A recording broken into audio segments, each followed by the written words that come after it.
Hey there. I just turned 29. It's hard to believe, but my 20s are almost over. It's been about 13 years since I started this YouTube channel, and it's true what they say. The years start coming and they don't stop coming. It feels like just the other day that I was 21, 22, and now here I am at the end of my 20s. I know a lot of people that are in their early 20s now, both friends and family, and I'm noticing a trend that a lot of younger people just simply don't give a fuck anymore. They don't care about what other people think. They don't care about what society thinks. And I think that's great. I think that's a great start. Looking back at history in the 90s and the 60s, there was a lot of that I don't give a fuck attitude, which I think opens the way to a lot of new possibilities. But it's a good start. It's not an end goal, because there are some things worth caring about. And I'm going to go over them here. I would say the three most valuable things you have are your time, energy, and attention. So when it comes to finding out what to spend your time, attention, and energy on every single day, it's good to find healthy outlets for expression. We all have a need to express ourselves. And again, some things are kind of these dead end outlets that don't actually make your life any better. I think back in my early 20s, I spent a lot of time gaming, competitively playing World of Warcraft Arena, hours and hours every day, live streaming on Twitch to maybe a few dozen or maybe 100 viewers.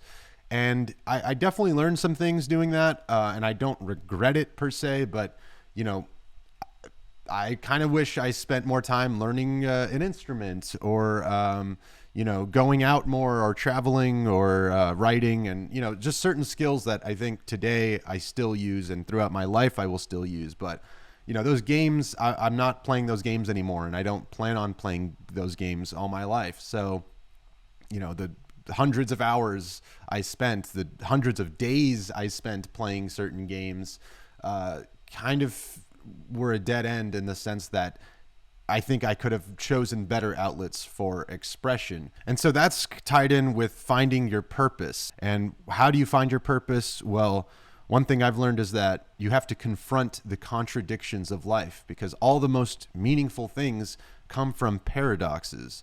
To love someone, you have to feel great pain and loss when they're gone. To create something interesting and fascinating, you might have to spend countless hours doing something boring, repetitive, and tedious sometimes. To truly understand an issue or a topic, you might have to put yourself in the field and maybe confront someone who has completely opposing views than you. And one of the contradictions for me is, I grew up doing all these, childish things, playing games, watching anime, talking to people online, creating goofy videos. But if you go deep enough into those things, I think you can actually connect with your source of childhood, your source of wonder and imagination for the world.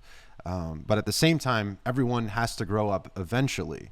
So that right there is sort of a contradiction. I think you have to grow up and, in my case, be a man and be responsible and have discipline. But at the same time, you can't lose touch with your inner child. Yeah, as cliche as that sound, we all have that inner 5-year-old, 6-year-old that views the world in a very pure, childlike sense of wonder. And a big part of growing up and not becoming a bitter old man or resentful person or spiteful person is, taking on responsibility and discipline, but also maintaining and growing the relationship with your own sense of wonder and imagination that we've all had as children. And, people say the truth is relative and good and bad is relative, and I don't believe any of that. I think that there is an ideal balance to all things, and you can see this in nature. You could see this in any sort of wisdom or philosophy that has stood the test of time. I've learned you got to balance ambition with relationships, because if you have a giant project or business idea, it takes a team. It takes a group of people that have to work together to accomplish that goal. You don't have to bear the weight of the world on your shoulders alone. Another big one is balancing planning for the future with living in the moment. And throughout my 20s, That's something I've often been off kilter with, spending either way too much time on the computer alone, maybe working on a video or something. I would call that planning for the future. And then in other years, I would just go out, hang out all the time. I mean, honestly, I've been doing that a lot in the past few years since moving to Austin, just going out and then going to a bar or hanging out with some friends. And yeah, appreciating the moment, dancing and all that is it's great. It's important. But if that's all you're doing, you're not going to be directing enough of your energy and attention on planning for the future. So there's a balance there of future planning, living in the moment, and both have to be appreciated, I think, to have a well-rounded life. A lot of people get anxiety or uncertainty about the future, and that's understandable. But when you're planning for the future, I think the best way to go about it is to minimize regret and maximize potential. A lot of people like to hate on Jeff Bezos, and I'm sure he's evil in a lot of ways, but he did say something that stuck with me once when he was kind of in the early days of Amazon becoming this huge corporation that it is. And he said that he viewed his life as, in the future, when he's on his deathbed or when he's an old man, would he look back and regret anything? And if he would regret something, he wanted to minimize those regrets when planning for that future. So he lived his life, he went for his dreams and his goals in such a way that he would minimize those regrets. So when he looks back, he doesn't think, oh, I should have done this, I should have done that. He at least, even if he failed, he would have had the fulfillment of having tried something. And, worked out for him, richest man in the world. But I think it can work for anyone. So that's good advice, to minimize your regret. And in doing that, I think you'll kind of naturally maximize your potential. That's more of maybe a Peterson-esque philosophy, or, and the idea that everyone has a full potential and there's always a higher form of yourself that you can reach. And usually that involves not just focusing on yourself, but being humble, being compassionate, being loving, caring, and thinking of others and creating a greater future, not just for yourself, but for those around you. And when it comes to building relationships, which are important for any aspect of business or creative work, it's important to know how to discern people's intentions. Is this person trustworthy? Can I work with this person? What are they focused on? What is their energy on? And, people say, oh, I'm not judging. And you shouldn't write someone off, but you should learn to see the patterns of what people are focused on. If you have a friend who's just always trying to go out and party and get drunk every night, you're going to get sucked into that if you're close friends with them. If you have a friend who's constantly focused on themselves in every conversation and doesn't take any moment to listen to what you have to say, that's probably not someone that's going to work well with you. When people tell you who they are, believe them. They're usually telling the truth, whether they know it or not, through their words and certainly through their actions. So just the gift of discernment, the ability to tell whether someone is being honest and what their intentions are, is an incredibly valuable skill. The other thing, be grateful for what you have, because if you're not grateful for what you have now, then nothing will ever be enough in the future. So be grateful for the people in your life, for the things in your life. Even if you don't have the best life or you're not exactly where you want to be, the ability to breathe, to see, to hear, to have your senses is something that is not afforded to everyone. Your ability to sleep in a house and, under a roof and have food every day is not something that's afforded to everyone. And, these are things that we should be grateful for, especially after seeing, how some people live that are homeless, that are on the street. It's good to have that perspective and always be grateful. Something my dad always told me is that health is wealth. And I've come to learn that myself in a way that if you're focused on your health, both mentally, physically, and spiritually, it's really all the same thing, then naturally you're going to aspire to be more wealthy, and you're going to be more wealthy, because if your standards are above, feeding yourself junk food every day, your standards are above being sedentary and just sitting on the couch watching TV or whatever, scrolling and all that, you're going to have a higher standard of health, and that I think will naturally give you a higher standard of wealth eventually. So your life, your time, your attention, all these things are immeasurably valuable. So treat it with the utmost care and respect, and your health will be reflected in your wealth. Something else I've learned is that experiences inform beliefs, and your beliefs will then open the way towards more experiences. And that's sort of the intentionality aspect of life, as in, if you've experienced an act of selflessness and compassion and love from someone else, and you really learn to be grateful for that, then I think your beliefs will naturally acquiesce to that being something of a higher value, of something to aspire to yourself. And then you will seek out more of those experiences. If you've traveled somewhere that's inspiring, that's beautiful, and you appreciate that, you will seek out more ways to have those experiences. You will believe that there is a beauty to that aspect of life, and you will seek it out more, and you will create it more. So there's this kind of cycles to everything historically, but also in one's own life.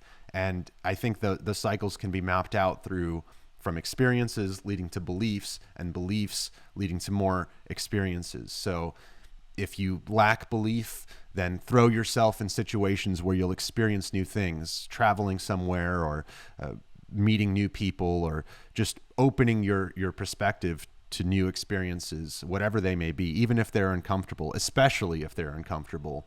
And then your beliefs will kind of shape that, and vice versa. You can have a profound impact on the world if you live up to that maximized potential that we all have. If you do, and if you get close, you can have a huge impact on the world. You can change the world. You can steer it towards something good, something great. And there's many examples of that throughout history. Steve Jobs, Albert Einstein, Tim Cook, Papa John, Bob Marley. Bob Marley's a good one. Love is what keeps everything going. Love is what keeps this whole world going. It's not money. It's not the economy or whatever. Okay. The only reason this whole thing works, this whole society thing works, this whole world is even still here, is because there's some amount of love for each other, for this place we live in. And I think that love is not just simply like something looking nice or feeling good. It's not just temporary pleasure. Love is patient, love is kind, love is compassion, love is long-term, love is sacrifice, and love is forgiveness. Love is forgiveness. And that might be the hardest part of love, but it's learning to let go of things that weigh us down, of things that keep us separated and divided and bitter and resentful. Love is forgiving people despite, the cruelty of life. It's learning to forgive. And that's a tough one, but it's what keeps this whole thing afloat.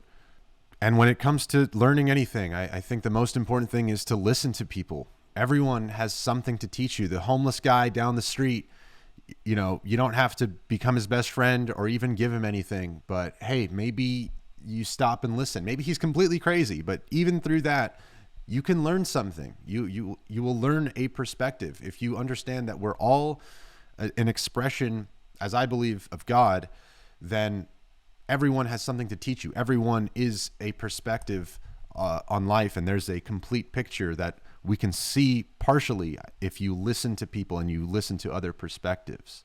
So stop and listen, and don't always express yourself and express your ego over someone else, because they have something to teach you. And finally, when things seem really bleak, when all hope seems lost, when you're all alone, hold on to that faith in something greater, in God, in a purpose that you have, in your potential, in that inner child, in that inner light. There's always life after death. That's the cycle of everything going on, of life after death. There is light in the darkness, and there is hope for the future always. When COVID happened, I was kind kind of doom pilled or whatever, you know. I was like on Twitter a lot. I was like, oh man, like this whole world is becoming a giant, you know, controlled. They want to control the way you think. They want to iron out the ripples so you can't think. And, you know, I'm sure there's still going to be great challenges coming up in the near future. But in the past couple years, I've gained a whole lot of optimism just seeing younger people and older people appreciating nature, appreciating being outside, appreciating being in the moment, you know, rejecting their phones and the matrix, and ultimately the human spirit and the spirit of our souls is not something that is up for sale or can be figured out or mapped out or controlled fully. And you always have a choice. You always have a choice.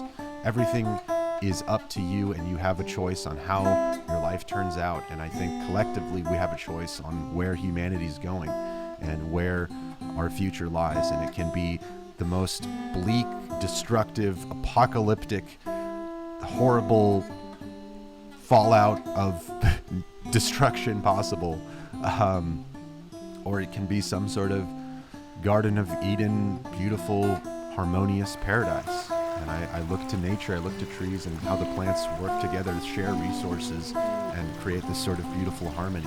So everyone has a part to play in shaping that future, and it's up to us. And it's that same sense of childlike wonder that's going to save us in the end. Albert Einstein.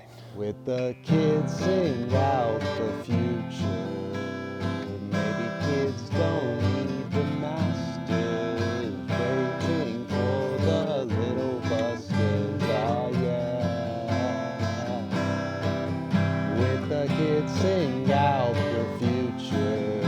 Maybe kids don't need the masters, waiting for the little busters. Oh yeah, yeah, yeah, yeah. You nashi washi yashi yashi dash dash ego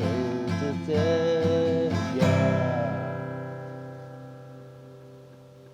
Anyways, you get the idea. See you next time.